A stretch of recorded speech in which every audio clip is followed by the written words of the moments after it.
व्याकुल होने की आवश्यकता नहीं। हो सकता माँ कुटिया से कहीं निकल गई हो।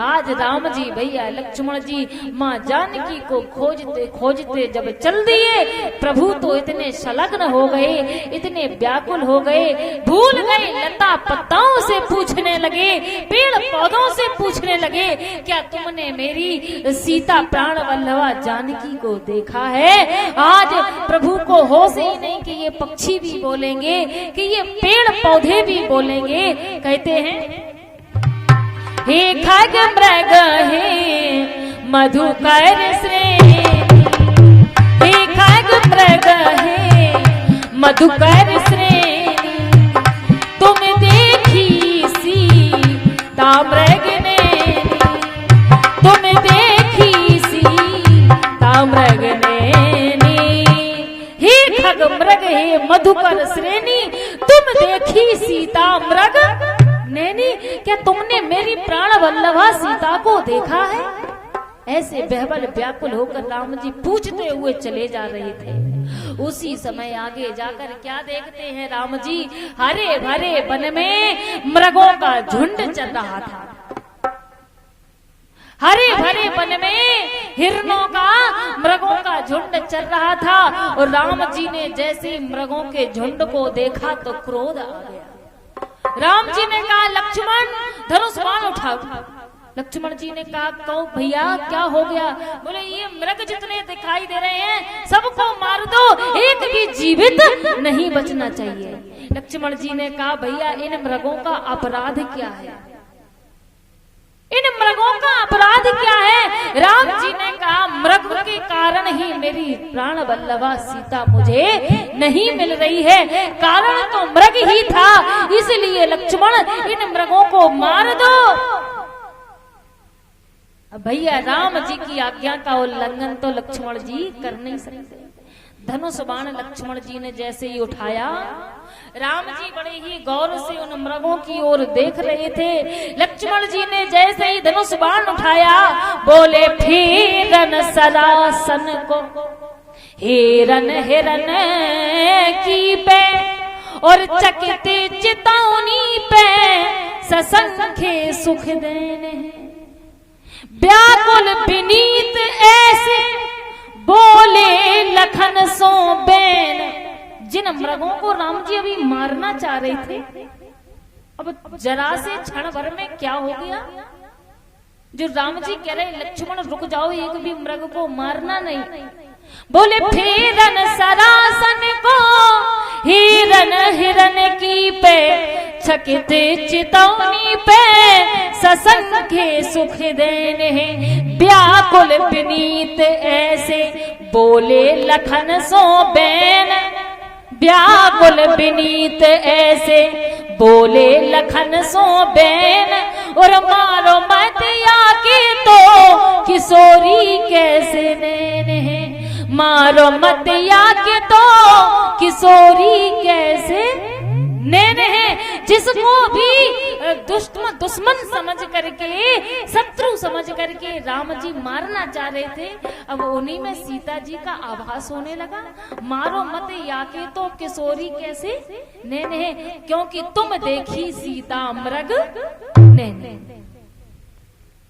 सुंदर मृग, छोटा सा मृग आकर राम जी को जब देखने लगा, और राम जी ने इस मृग की ओर देखा तो क्या देखा? मृग अपलक दृष्टि से बिना पलक झपकाए राम जी को देख रहा था। और जैसे इस मृग को देखा तो राम जी को सीता जी का आभास हो गया। तो लक्ष्मण जी से कहा लक्ष्मण अब इन मृगों को तुम जाने दो, अब इन मृगों को तुम मत मारो। आज इतना कहकर राम जी भैया लक्ष्मण जी आगे चल देते हैं। उसी समय एक घटना देखी, आगे एक घटना देखी। ये घटना क्या है? संकेत किया पूज्यपाल श्री गोस्वामी तुलसीदास जी महाराज ने। आगे परा गीत पति देखा, सुमरत राम चरण चिन्ह देखा। आगे परा गीत पति देखा, आगे परा गीत पति देखा, सुमरत राम चरण चिन्ह रेखा, सुमिरत राम चरण चिन्ह रेखा। आगे परा गीधपति देखा और सुमिरत राम चरण चिन्ह रेखा। आगे गीधराज जटायु जी महाराज को जब घायल अवस्था में राम जी ने देखा, जो मुख से राम राम राम राम कह रहे हैं, नेत्रों से अब अंधारा बह रही है आंसुओं की। राम जी सरकार जैसे ही गीधराज जटायु जी महाराज के निकट पहुंचे, गीधराज जटायु जी महाराज के पास में पहुंचे और जैसे ही राम जी ने स्पर्श किया, गीधराज जटायु जी महाराज एकदम से कहने लगते हैं कि कोई भी हो, मैं कहता हूँ बस जाओ, मुझको मरने दो। हा राम मंत्र यह बेटी का, आराधन इसका करने दो। कोई भी हो, जो भी हो, आप चले जाओ, मुझे तो बस राम राम राम राम कहने दो, जो मेरी बेटी सीता कहती हुई चली गई। उसी समय राम जी ने हाथ जोड़ करके कहा, आप जिस राम की बात कर रहे हैं गीधराज, मैं वही राम हूँ। बोले गद गद होए बोले प्रभु, मैं ही हूँ वह राम, और भक्त राज देखो तुम्हें करता राम प्रणाम। आज राम जी ने कहा, हे भक्तराज, हे गीधराज, जिस राम की प्रतीक्षा कर रहे हो, जिस राम की बात कर रहे हो, वही तो राम हूं मैं। उसी समय आंसुओं से सने हुए आंखों को खोलकर गीधराज जटायु जी महाराज ने राम जी सरकार का दर्शन किया।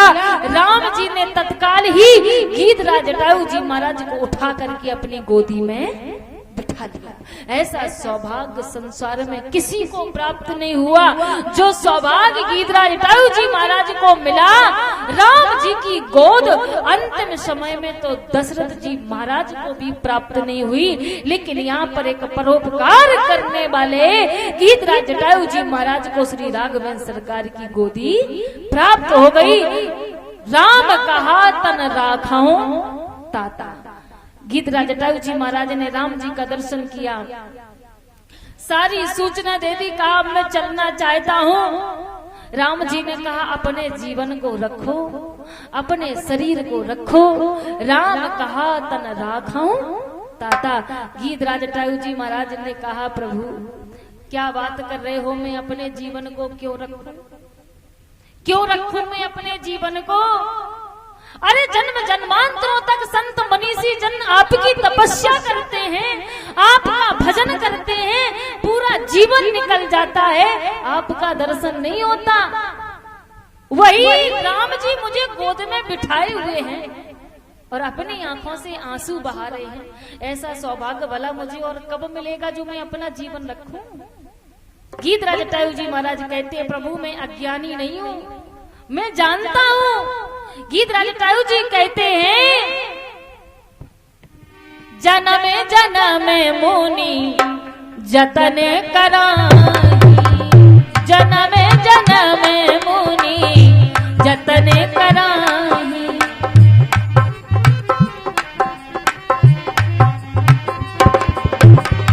अंतरा में कहे आवत नाही,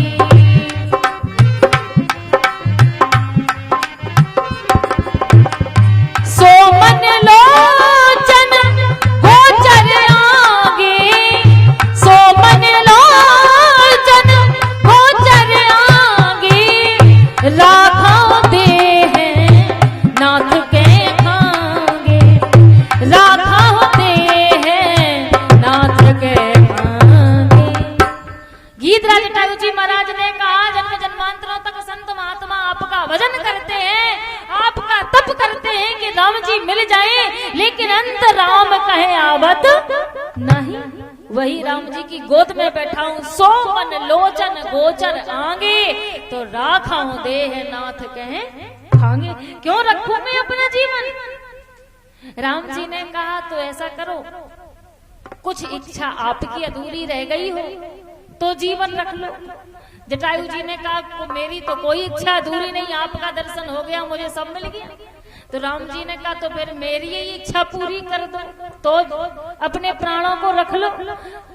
जटायु जी ने कहा आपकी क्या इच्छा रह गई? राम जी ने कहा मैं अपने वृद्ध पिताजी की सेवा नहीं कर सका और यहाँ वन में चला आया, और आप मेरे पिता के समान ही हैं। मैं आपका पुत्र बनकर के आपकी सेवा करना चाहता हूँ, इसलिए आप